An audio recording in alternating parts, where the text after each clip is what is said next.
आई, मला शहरात नोकरी लागली आहे. कंपनीवाले राहण्यासाठी एक फ्लॅटसुद्धा देत आहेत. 21 वर्षीय विक्रम आपल्या आईला सुलभाताईंना म्हणाला. तेव्हा बाजूला बिडी फुंकत बसलेले त्याचे वडील भास्करराव म्हणाले, काय गरज आहे तिकडे शहरात जाऊन नोकरी करण्याची?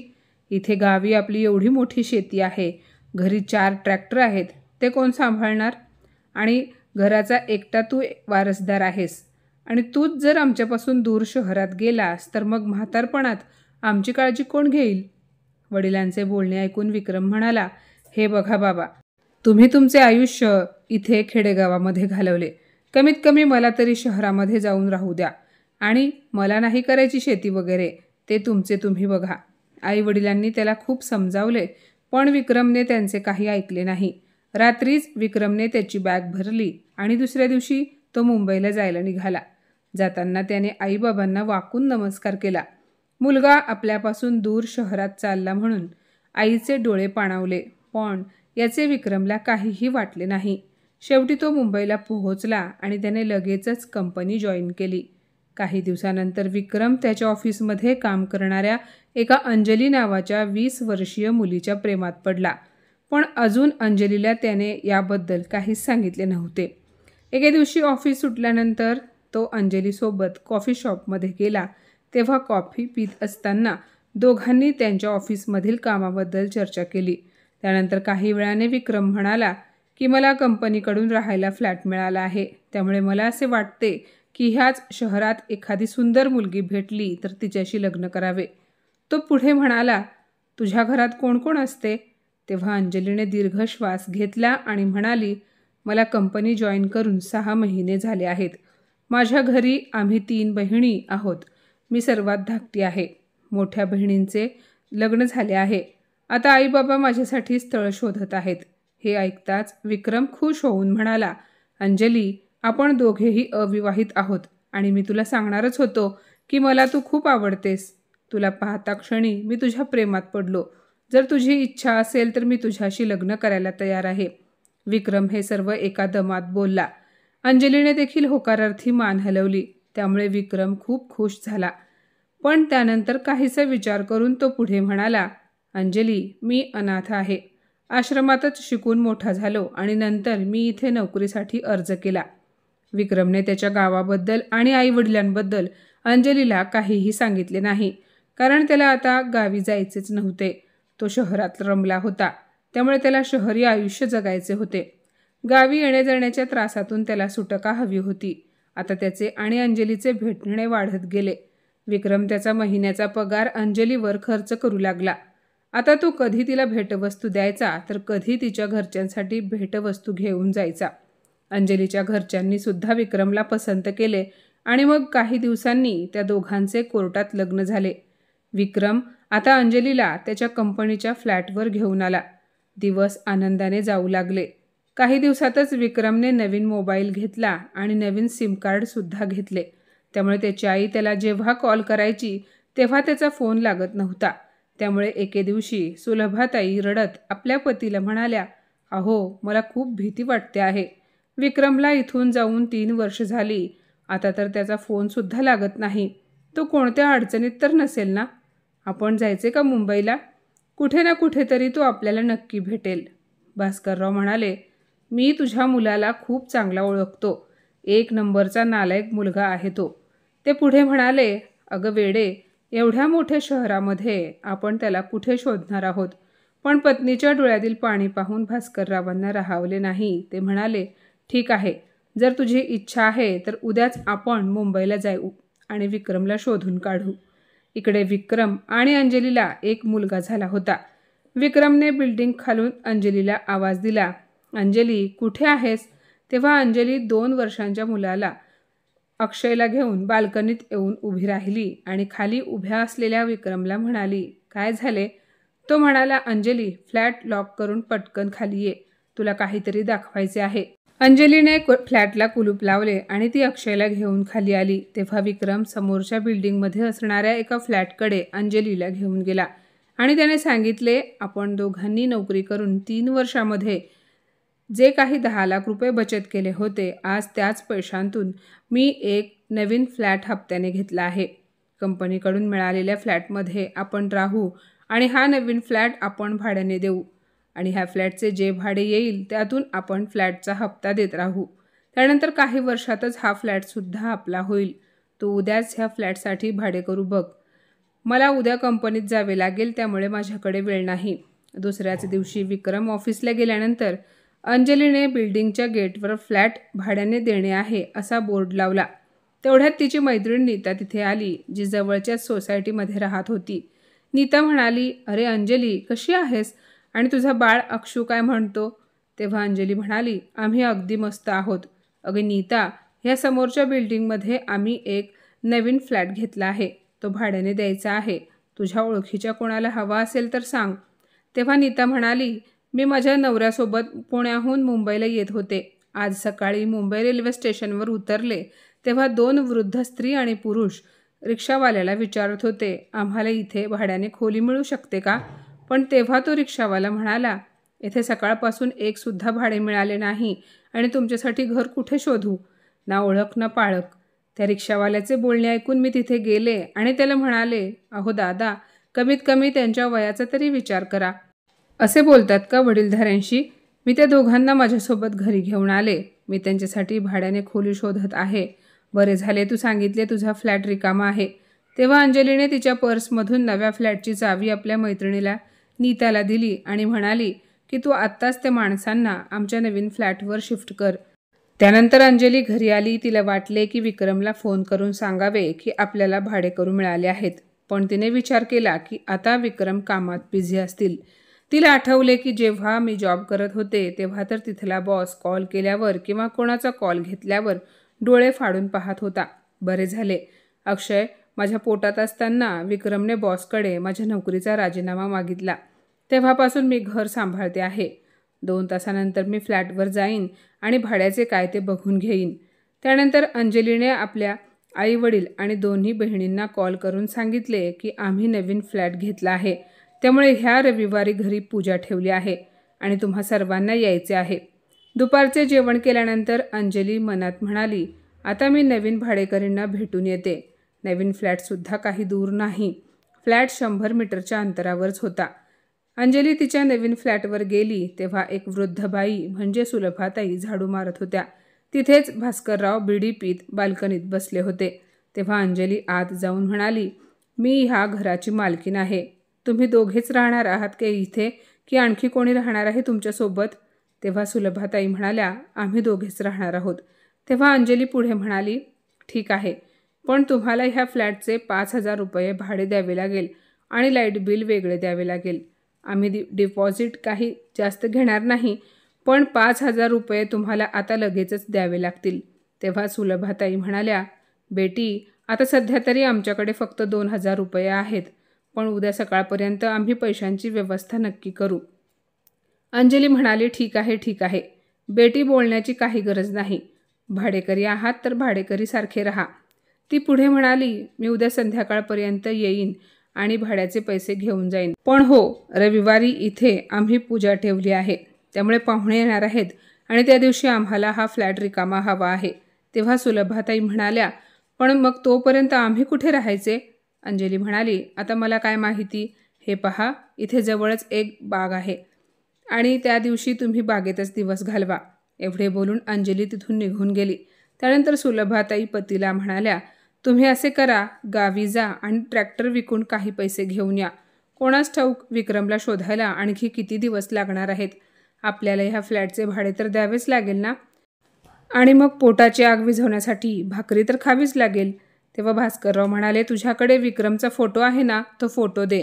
त्या फोटोला मी गल्लीत, रस्त्यावर, बाजारामध्ये दाखवीन, तेव्हा कोणी ना कोणीतरी नक्की सांगेल. पण आता तू म्हटल्याप्रमाणे मी गावी जाऊन ट्रॅक्टर विकून पैसे घेऊन येतो. भास्कररावांनी कोणाला तरी फोन केला आणि ट्रॅक्टर विकून पैसे घेऊन यायला सांगितले. तिकडे संध्याकाळी विक्रम ऑफिसवरून घरी आला आणि त्याची बॅग टेबलवर ठेवत त्याने अंजलीला आवाज दिला. तेव्हा अंजली किचनमध्ये होती. ती म्हणाली, हो आले, 2 मिनिटे थांबा, बाळासाठी दूध घेऊन येते आहे. त्यानंतर विक्रम पाणी घेण्यासाठी किचनमध्ये गेला असता अंजलीने सांगितले की फ्लॅट भाड्याने दिला आहे. एक वृद्ध जोडपे आहे आणि ते पैसे उद्या संध्याकाळपर्यंत देतो म्हणाले आहेत. तेव्हा विक्रम म्हणाला, तू आधी ॲडव्हान्स घ्यायचा ना, त्यानंतरच त्यांना फ्लॅटमध्ये येऊ द्यायचे होते. तो पुढे म्हणाला, हे बघ, 5,000 रुपयांपेक्षा 1 रुपयाही कमी घेऊ नकोस. ही मुंबई आहे, त्यामुळे कोणावरही दया दाखवायची नाही. अगं, आजकालचे भाडेकरू फ्लॅटसुद्धा हडप करू शकतात. एवढे बोलून विक्रम हॉलमध्ये जाऊन TV लावून बघत बसला. दुसऱ्या दिवशी सकाळी भास्करराव बिडी फुंकत स्टेशनवर येऊन बसले. 2 तासानंतर रेल्वेमधून एक माणूस उतरला आणि त्या भास्कररावांकडे जाऊन म्हणाला, नमस्ते काका, तुम्ही सांगितल्याप्रमाणे मी ट्रॅक्टर विकला आहे आणि ती रक्कम ह्या बॅगमध्ये आहे. पण तुम्ही तुमचा ट्रॅक्टर एवढ्या कमी किमतीमध्ये का विकला ते काही समजले नाही. भास्करराव म्हणाले, अरे नामदेव, मुलापासून वेगळे होण्याचे दुःख तुला कसे कळणार? असो, मी माझ्या विक्रमला लवकरात लवकर शोधून काढेन. आणि हो, ऐक, पुढच्या महिन्यामध्ये दुसरा ट्रॅक्टर विकून ह्याच तारखेला याच ठिकाणी येऊन भेट. एवढे बोलून भास्करराव तिथून निघून गेले. त्यानंतर ते फ्लॅटवर पोहोचले तर तिथे अंजली आधीच येऊन बसली होती. भास्कररावांनी अंजलीला 5,000 रुपये दिले. त्यांनी येताना जेवणाचे पार्सल आणले होते. सुलभाताई सकाळपासून उपाशी होत्या. अंजली पैसे घेऊन निघून गेली. जाता जाता ती म्हणाली, उद्या रविवार आहे, उद्या इथे थांबू नका, सोमवारपासून तुम्ही इथे राहू शकता. माझे नातेवाईक येतील, पूजा होईल. जर ते इथे रात्री थांबले तर मी त्यांना मनाई करू शकणार नाही. तेव्हा त्याचवेळी अंजलीच्या नवीन फ्लॅटवर नीताही आली आणि ती म्हणाली, काय ग अंजली, तुझ्या फोनला काय झाले आहे? आणि मी तुझ्या घरी जाऊन आले, तू तिथेही नव्हतीस, त्यामुळे इथे आले. तू कॉल करून सांगितले की रविवारी तुझ्या या फ्लॅटवर पूजा आहे, त्यामुळे मी सांगायला आले की मी काही पूजेला येऊ शकणार नाही. रविवारी आम्ही मुंबई बाहेर जाणार आहोत, त्यामुळे मी माझ्या कामवालीला सांगितले की आम्ही येईपर्यंत फ्लॅटकडे लक्ष दे. पण ती म्हणाली, मला काही जमणार नाही.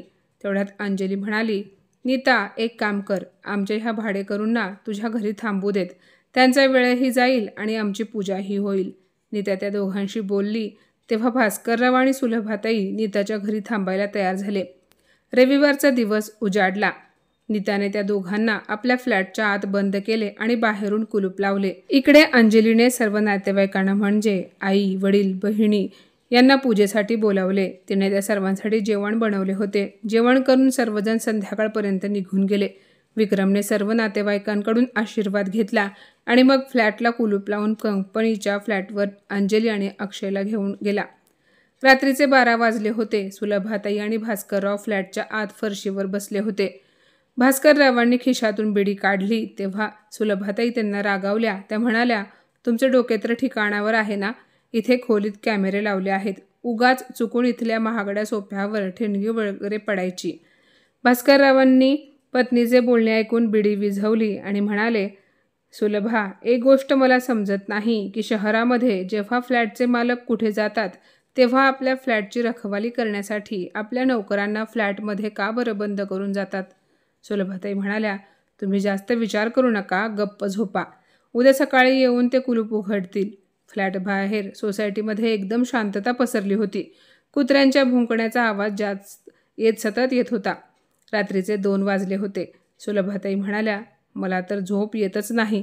तुम्हाला आठवते का, जेव्हा आपल्याला पहिले मूल झाले होते त्याला खूप ताप आला होता म्हणून आपण बाळाला घेऊन कुठे कुठे भटकलो होतो. एकही डॉक्टरने त्याला व्यवस्थित पाहिले नाही आणि त्यामुळे आपल्या बाळाला जीव गमवावा लागला. तेव्हा तुम्ही मला विश्वास दिला होता.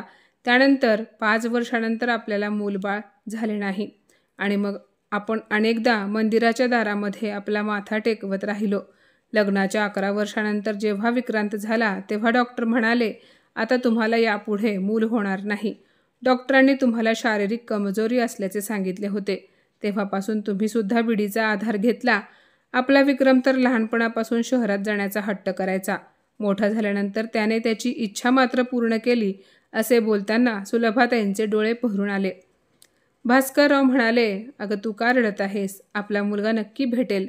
बोलता बोलता दोघेही फ्लॅटच्या एका कोपऱ्यात झोपून कधी आठवणींमध्ये हरवून जायचे तर कधी भूतकाळात. भास्करराव म्हणाले, शहरातील आयुष्य आणि इथली माणसे मला विचित्रच वाटली. जर विक्रमला शोधायचे नसते तर मी या मुंबईमध्ये कधीच आलो नसतो.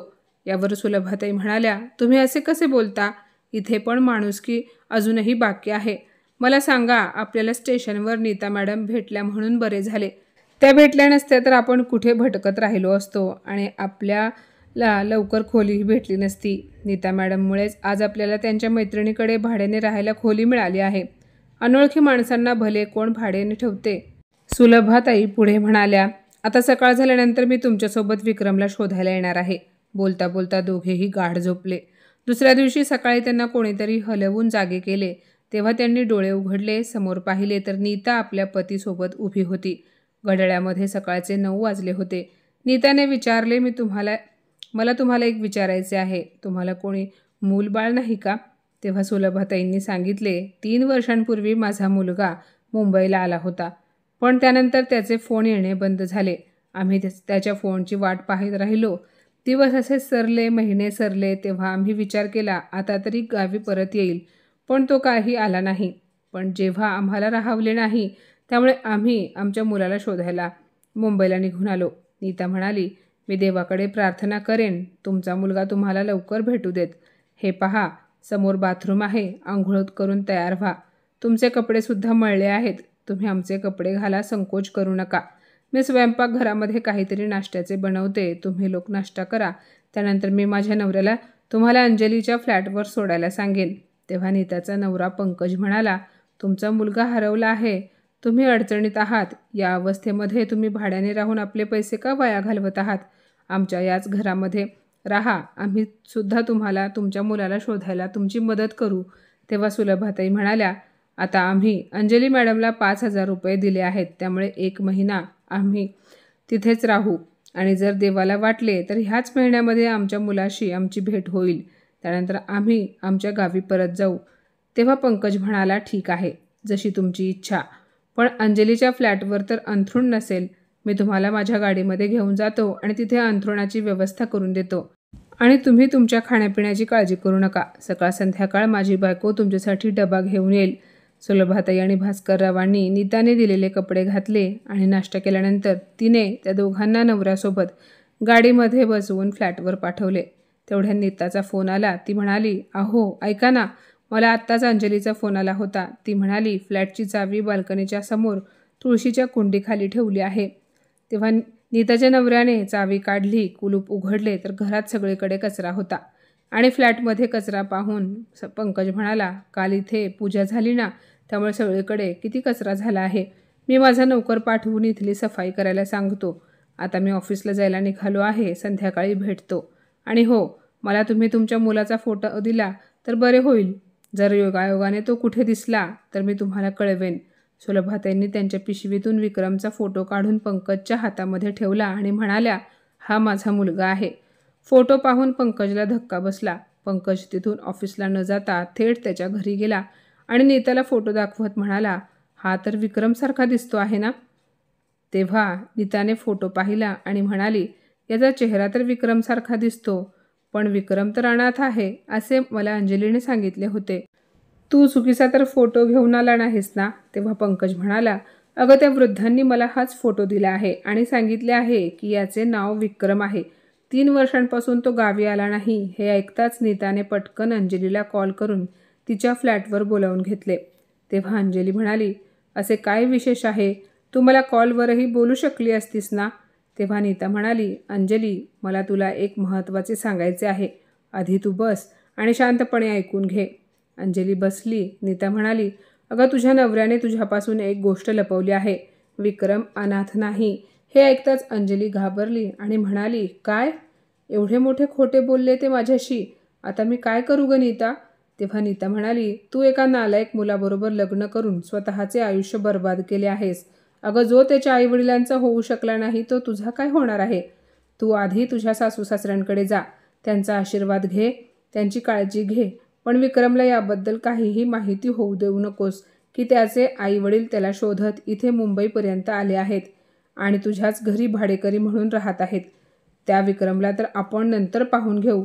त्याने ज्या प्रकारे त्याच्या वृद्ध आईवडिलांचे मन दुखावले आहे, त्यांचा विश्वासघात केला आहे, याची तर विक्रमला मोठी शिक्षा मिळालीच पाहिजे. मग काय? अंजली मुलाला घेऊन पटकन तिच्या नवीन फ्लॅटवर पोहोचली. तेव्हा सुलभाताई आणि भास्करराव कुलूप लावून पायऱ्या उतरून खाली येत होते. तेव्हा अंजलीने त्यांना थांबवले आणि म्हणाली, तुम्ही कुठे जात आहात? तेव्हा त्यांनी सांगितले, आम्ही ज्या कामासाठी आलो आहोत ते आम्हाला पूर्ण करायचे आहे. तेव्हा अंजलीने कुलूप उघडले आणि म्हणाली, तुम्ही आत या बरं आधी आणि आराम करा. एवढ्या मोठ्या मुंबई शहरामध्ये कसा भेटेल तुम्हाला तुमचा मुलगा? आपण मिळून शोधू तुमच्या मुलाला. तुम्ही आता आराम करा. असे बोलताच दोघेही आत आले. काही वेळाने अंजली पटकन तिच्या कंपनीच्या फ्लॅटवर काही कामगारांना घेऊन पोहोचली आणि त्या कामगारांना सांगितले, हा डबल बेड आमच्या नवीन फ्लॅटवर पोहोचवायचा आहे. गादी, उषा, चादरसह 700 रुपयांमध्ये बोलणे झाले. संध्याकाळ झाली तेव्हा विक्रम घरी आला. त्याने पाहिले तर बेडरूममध्ये बेड नव्हता. त्याने अंजलीला विचारले, अगं आपला डबल बेड कुठे आहे? तेव्हा अंजली म्हणाली, अहो काय सांगू तुम्हाला, त्याला वाळवी लागली होती, त्यामुळे मी त्याला एका कबाडीवाल्याला दिला आहे. त्यानंतर विक्रम जेवण करायला बसला. टीव्हीवर ॲडव्हर्टाईज येत होती. उद्या भारत आणि ऑस्ट्रेलियाची मॅच आहे. विक्रम म्हणाला, उद्या ऑफिसवरून आल्यानंतर मी क्रिकेट पाहणार आहे. तेव्हा तुझ्या मालिका असतात आणि तू रिमोट घेऊन टीव्ही बघत बसतेस. ते काही चालणार नाही. रात्री विक्रम जेवण करून झोपला. दुसऱ्या दिवशी ऑफिसवरून घरी आला तेव्हा त्याने पाहिले तर टीव्हीही नव्हता. तेव्हा त्याने बायकोला विचारले, टीव्ही कुठे आहे? तेव्हा तिने सांगितले, भिंतीचा खिळा लूज झाला होता आणि टीव्ही खाली फरशीवर पडून फुटला. मी कचराच्या गाडीमध्ये टीव्ही देऊन टाकला. घरात सगळीकडे काचा झाल्या होत्या. विक्रम म्हणाला, काय ग हे? मला क्रिकेट पाहायचे होते. आता मी काय करू? यावर अंजली काहीही बोलली नाही. रात्र झाल्यानंतर तिने विक्रमसाठी फरशीवर अंथरून टाकले. विक्रम म्हणाला, काही पैसे जमवून आपल्याला नवीन बेड आणि टीव्ही घ्यावाच लागेल. दुसऱ्या दिवशी तो ऑफिसवरून घरी आला तेव्हा घरातील सर्व खुर्च्या गायब होत्या. तेव्हा विक्रमने विचारले, आता खुर्च्या कुठे गायब झाल्या? अंजली म्हणाली, काय सांगू तुम्हाला, खुर्च्या देखील खूप खराब झाल्या होत्या. त्या बेड बग्सने भरलेल्या होत्या, त्यामुळे फेकून दिल्या त्या कचरा कुंडीत. विक्रम काहीही न बोलता त्या रात्री गुपचूप झोपला, पण त्याला झोप येत नव्हती. तो अंजलीजवळ जाऊन म्हणाला, अगं हे सर्व काय चालले आहे? 3 दिवसांपासून तू वेगळे अंथरूण का टाकत आहेस? मला जवळ येऊ देत नाहीस. तेव्हा अंजली म्हणाली, मला अक्षयला दिवसभर सांभाळावी लागते. घरात भरपूर काम असते. रात्री काही वेळ आराम करायला मिळतो, त्यामुळे मला झोपू द्या. आता मला झोप येत आहे. तुम्ही सुद्धा झोपा. विक्रम देखील ऑफिसवरून थकून आला होता, त्यामुळे तो लगेच झोपला. सकाळी विक्रम उठला तेव्हा अंजली किचनमध्ये स्वयंपाक करत होती.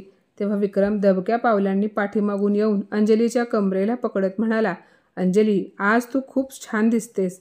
बोलता बोलता त्याची नजर बनवलेल्या स्वयंपाकावर पडली. तेव्हा तो म्हणाला, अंजली, आपण तर दोघेच आहोत.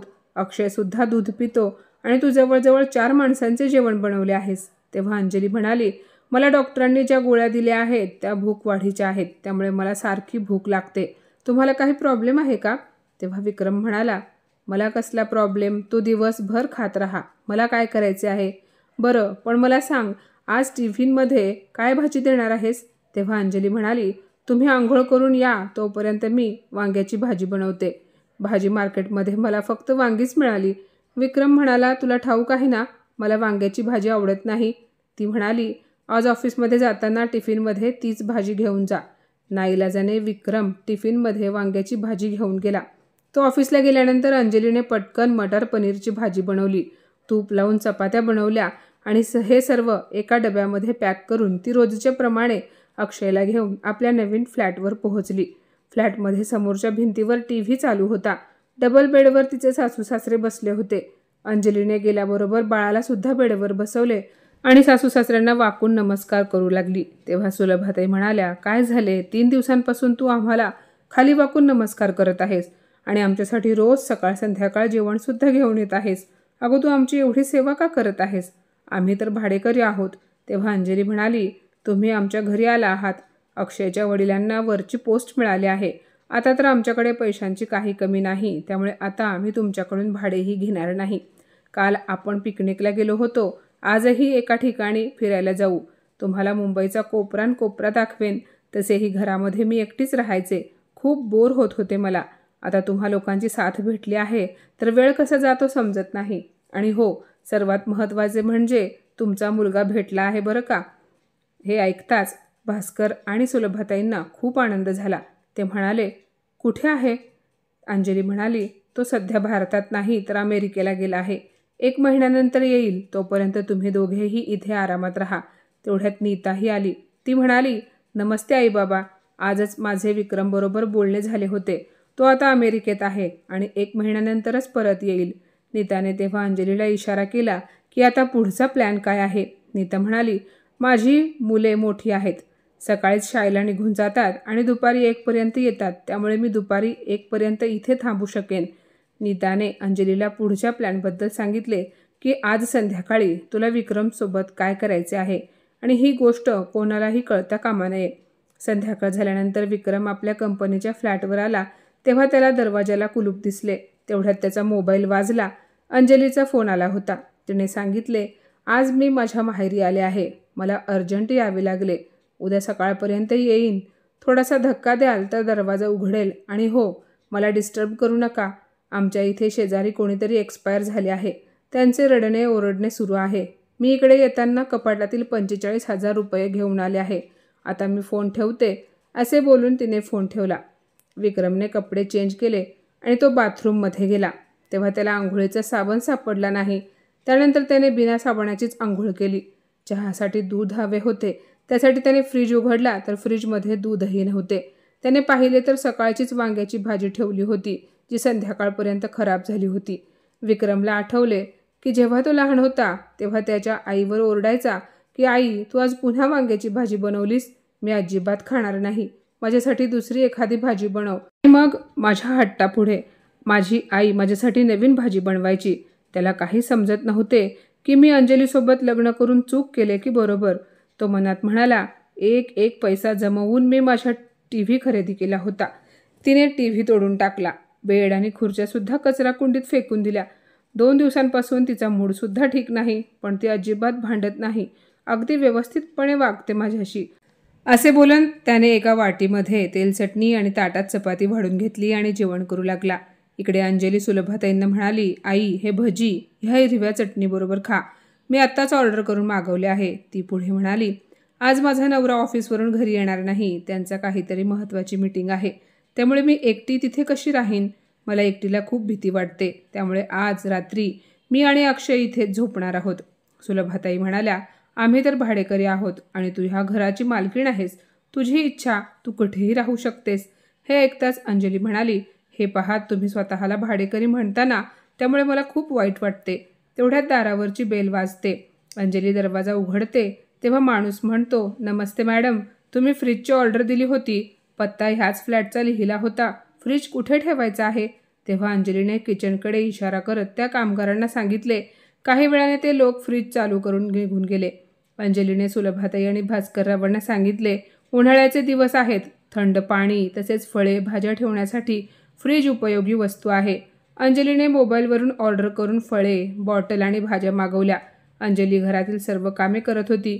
बाजारात 3-4 फेऱ्या मारून तिने मीठ, तेल, साखर, मसाले, गरजेच्या सर्व वस्तू खरेदी करून आणल्या. रात्री 10 वाजता अंजली अक्षयच्या आजी आजोबांना मार्केटमध्ये फिरायला घेऊन गेली. त्यांच्यासाठी तिने नवीन कपडे घेतले. तेव्हा सुलभाताई म्हणाल्या, आम्ही तर समजत होतो की शहरातील लोक खूप वाईट असतात, पण तू तर आमची अशी सेवा करत आहेस जणू काही आम्ही तुमचे आईवडील आहोत. तिचे बोलणे ऐकून अंजलीच्या डोळ्यात पाणी आले. तिची इच्छा असूनही ती सांगू शकत नव्हती की तुम्ही माझे सासू सासरे आणि अक्षय तुमचा नातू आहे आणि मी कमनशिबी तुमची सून आहे. पण नीताने अजून काही सांगायला मनाई केली होती. नीताचे पती वकील होते, ते लोकांना न्याय मिळवून देत होते, ह्या वृद्ध माणसांना सुद्धा न्याय मिळवून देतील असा विचार ती करत होती. तेव्हा भास्करराव म्हणाले, काय विचार करत आहेस बाळा? ती म्हणाली, काही नाही.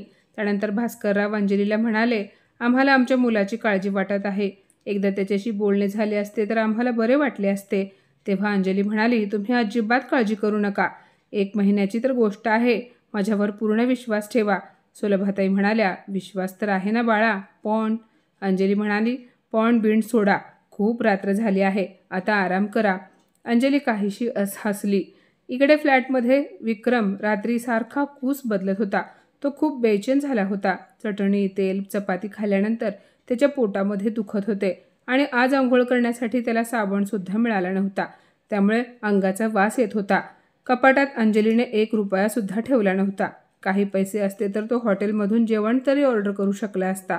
विक्रमला काही झोप येत नव्हती, त्यामुळे अंजली बाहेरून कधी येणार आहे हे विचारण्यासाठी त्याने अंजलीच्या माहेरी फोन करून विचारले. तेव्हा त्यांनी सांगितले, अंजली तर इकडे आलीच नाही. आता मात्र विक्रमला जाणवायला लागले की बहुतेक अंजली मला धोका देत आहे. असे वाटते की अंजलीच्या आयुष्यात दुसरा कोणीतरी आला आहे. त्याला भयंकर राग आला आणि तो मनात म्हणाला, आता मी एक दिवससुद्धा तिच्यासोबत राहणार नाही. शहरामध्ये आलो होतो माझे आयुष्य चांगल्या पद्धतीने जगायला, पण मला ह्या नालायक बाईने धोका दिला. मला धोकेबाज बायको मिळाली. काय केले नाही मी तिच्यासाठी. तिला दागिने, नवीन कपडे, फ्लॅट हे सर्व दिले. आता तर मी अंजलीला घटस्फोट देणारच आणि घटस्फोट दिल्यानंतर मी माझ्या गावी परतणार. माझे वृद्ध आईवडील कोणास ठाऊक कोणत्या अवस्थेत असतील. कोणीतरी खरेच म्हटले आहे, ज्या मुलाने आपल्या आईवडिलांची सेवा केली नाही तो कधीच माणूस होऊ शकत नाही. माझ्याकडून खूप मोठी चूक झाली आहे. दुसऱ्या दिवशी सकाळी विक्रम पटकन कोर्टात पोहोचला आणि त्याने एका वकिलाकडून घटस्फोटाचे कागद बनवून घेतले. दुपारी विक्रम घरी आला तेव्हा अंजली किचनमध्ये दूध गरम करत होती. तिला पाहून म्हणाला, काल रात्री तू कुठे होतीस? ती म्हणाली, मी माझ्या माहेरी गेले होते. तो म्हणाला, मी तुझ्या माहेरी फोन लावला होता, पण तू तिथे नव्हतीस. तुझ्यासारख्या चारित्र्यहीन बायकोसोबत मला एक दिवसही राहायची इच्छा नाही. अंजली, तू पटकन ह्या कागदपत्रांवर सह्या कर.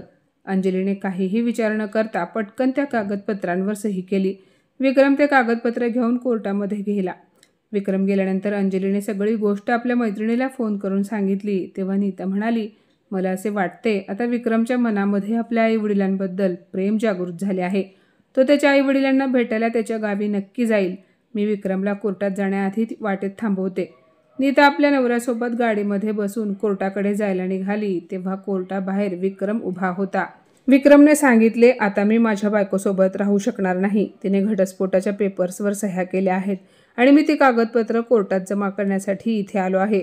तेव्हा नीता आणि पंकज जोरजोरात हसायला लागले. त्यानंतर दोघांनी सांगितले, अंजली खूप वाईट मुलगी आहे ना. तिला घटस्फोट नक्की दिला पाहिजे, पण आत्ताच नाही. त्याआधी तू आमच्यासोबत तुझ्या नवीन फ्लॅटवर चल. एकदा तुझ्या भाडेकरांना भेटून घे आणि मग निर्णय घे की अंजलीला घटस्फोट द्यायचा की नाही. विक्रमला त्यांचे बोलणे काहीही समजत नव्हते. ते पण नीताच्या हट्टामुळे विक्रम गाडीत बसला आणि त्यानंतर विक्रम त्याच्या नवीन फ्लॅटवर पोहोचला. विक्रम जेव्हा त्याच्या फ्लॅटवर पोहोचला तेव्हा त्याने पाहिले तिथे त्याचा डबल बेड, त्याचा जुना TV होता. त्याने पाहिले की त्याचे वृद्ध आईवडील बेडवर बसून आरामात TV पाहत आहेत. तेव्हा नीता म्हणाली, तुझ्या नवीन भाडेकरांना तर भेटून घे. अंजलीसुद्धा तिथेच बसली होती. अक्षय आपल्या आजीच्या मांडीवर बसून खेळत होता. विक्रमने 3 वर्षानंतर जेव्हा आपल्या वृद्ध आईवडिलांना पाहिले तेव्हा तो त्यांचे अश्रू थांबवू शकला नाही. सुलभाताईंनी जेव्हा विक्रमला पाहिले तेव्हा त्या म्हणाल्या, अरे विक्रम, तू अमेरिकेवरून कधी आलास? तू तर 1 महिन्यानंतर येणार होतास ना. तेव्हा नीताने विक्रमला सर्व काही समजावले. ती म्हणाली, विक्रम, तुला ताळ्यावर आणण्यासाठी आम्ही तुझ्यासोबत नाटक करत होतो. भास्करराव आणि सुलभाताईंनी जेव्हा ठाऊक झाले की ह्या घराची मालकीण आमची सून आहे आणि हा अक्षय आमचा नातू आहे, तेव्हा सुलभाताई विक्रमला म्हणाल्या, सूनबाई आमच्यासोबत रात्रभर थांबली होती. ती रोज सकाळ संध्याकाळ आमच्यासाठी जेवण घेऊन येत होती. रोज दिवसभर इथेच थांबते. विक्रमने अंजलीची क्षमा मागितली आणि घटस्फोटाचे पेपर्स फाडून टाकले. विक्रमला खूप लाजिरवाणे वाटत होते. त्याने आपल्या आईवडिलांना वाकून नमस्कार केला आणि म्हणाला, आई बाबा, मला माफ करा. मी तुमचे मन दुखावले आहे. वृद्ध आईवडिलांनी जुन्या साऱ्या गोष्टी विसरून आपल्या मुलाला मिठी मारली. त्यानंतर विक्रम आणि अंजलीने आपल्या आईवडिलांना खाली वाकून नमस्कार केला आणि आईवडिलांनी आशीर्वाद दिला, नांदा सौख्य भरे. तर माझ्या मित्रमैत्रिणींनो, आजची ही कथा तुम्हाला कशी वाटली कमेंटमध्ये नक्की सांगा आणि अशाच नवनवीन कथा ऐकण्यासाठी प्रज्ञा मराठी स्टोरीजला नक्की सबस्क्राईब करा. धन्यवाद.